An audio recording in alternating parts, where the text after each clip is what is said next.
I think you've seen the president gets involved in a lot of things that most presidents have not. He's a non-traditional president. He likes to see results on behalf of the American people. As with anything, there is a normal, nuanced way to have a conversation about things.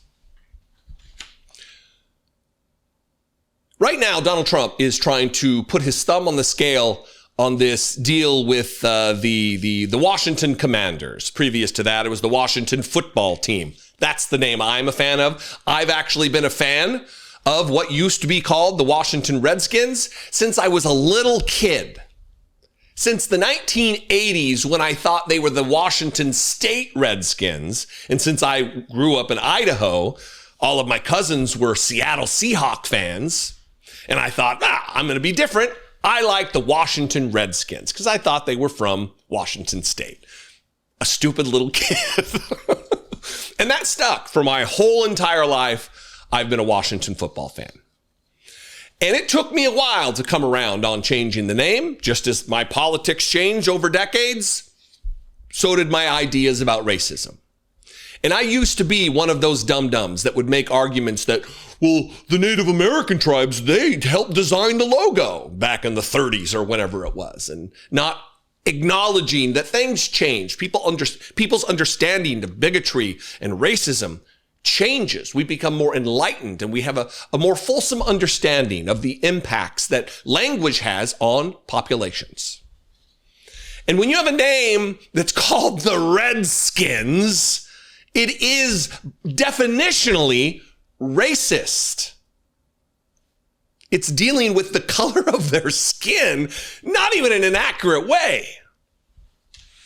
So Donald Trump is now distracting from all of this Epstein news by trying to create as much controversy around this as he can. And he's threatening to somehow interfere in the deal. Well, CNN had an ESPN journalist on. Maybe she's a podcaster now. I don't know. I don't watch a lot of ESPN, so I don't know who she is. But they have what could be happening right now. They have a nuanced conversation about it.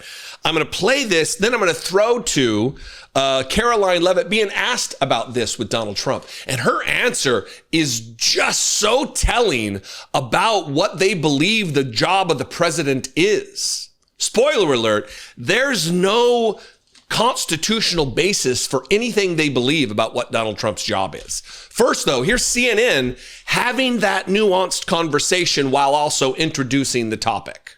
This morning, President Donald Trump is escalating his call for the Washington Commanders to change their name back to the Redskins. Trump says he actually might step in to block the team's stadium deal if they don't make the change, saying, quote, I won't make a deal for them to build a stadium in Washington.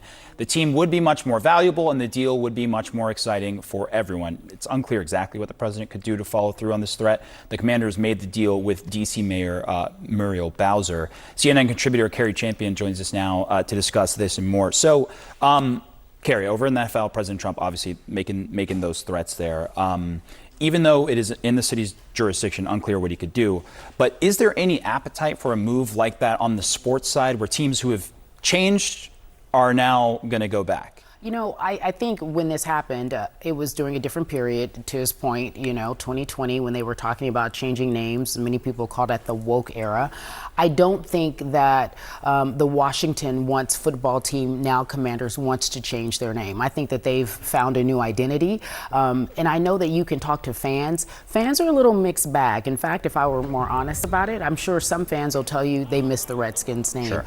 While the logo itself wasn't offensive, but the name some say is, I don't see them changing it back. They talked about the Cleveland Guardians. There was the general manager of the Cleveland Guardians came out and said, you know what, we found our identity. And It took us a while. I mean, and I think there was a lot of time and effort put into these name changes. You remember the Redskins were the Washington football team before they settled with Commanders. They have a new great quarterback. They went to the regionals. And so they're feeling good about everything. And so I have a hard time believing they're going to reverse it unless there's some pressure, more from the president, more than they thought they could withstand. But right now, they're good as the Commanders, and that's their new identity. And we've heard from, as you mentioned, the Cleveland Guardians owner saying, I understand there are very different perspectives on where we go from here. It's a decision, and we've gotten the opportunity to build the brand as the Guardians. Obviously, they changed from the Indians over to the Guardians. It's not the president's job It is not Donald Trump, any president, does have not constitutional authority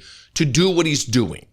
To force, remember, this is the party of free enterprise. This is the party of limited government. This is the party of free speech. And Donald Trump is trying to now put his thumb on the scale when he posts on True Social. I may put a restriction on them that if they don't change the name back to the original Washington Redskins and get rid of the ridiculous moniker Washington Commanders, I won't make a deal for them to build a stadium in Washington. The team would be much more valuable and the deal would be much more exciting for everyone. And then he finishes it with this absolute fucking nonsense. Make Indians great again.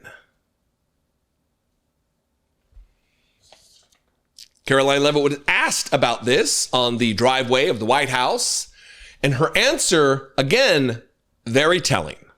Was the president serious or was he joking this weekend when he said he might block a Washington Commanders stadium deal if they don't change their name? The president was serious, and it's part of the art of the deal, part of his negotiating skills. As you know, sports is one of the many passions of this president, and he wants to see the name of that team changed. Why is he getting involved in that?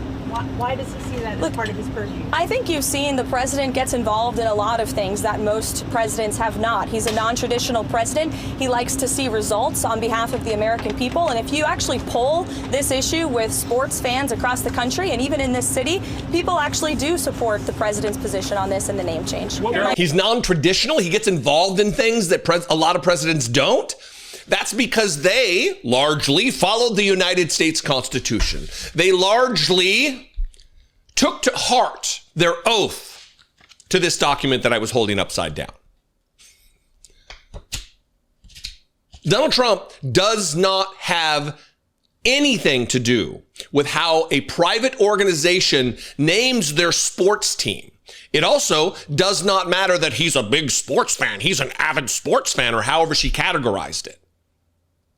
If Donald Trump was an aviation fan, would he force Boeing to name their jets something different? Because I don't like 768. I'm making up numbers now. I like this. Let's call it the Piercer. Like, it's not your job. You're the president of the United States to see that the laws of the country are faithfully executed, to see that your duties as president are faithfully executed, to support and defend the Constitution against all enemies, foreign and domestic, even though you are that domestic threat to the Constitution, Donald Trump. All of this is nonsense.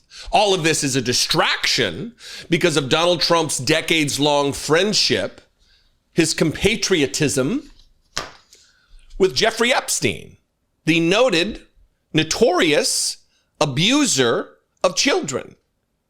And Donald Trump very well might also be that. Allegedly. What do you think? I welcome you to this conversation. Let's talk about this distraction. Let's keep talking about this distraction. You can comment below. You can also call the voicemail line, 714-576-4054. And of course, as always, you can email me daily@dollemore.com. Please consider supporting this work, helping me produce these videos and reaching millions of people on a monthly basis. Click the join button below, and for $2 a month, $1.99 a month, you can become a channel member right here on YouTube, or you can clickety-clack your browser over to patreon.com/IDoubtIt and help support the work there. I love and appreciate you very much. I will see you next time. Until then, be genuine. Take care of one another.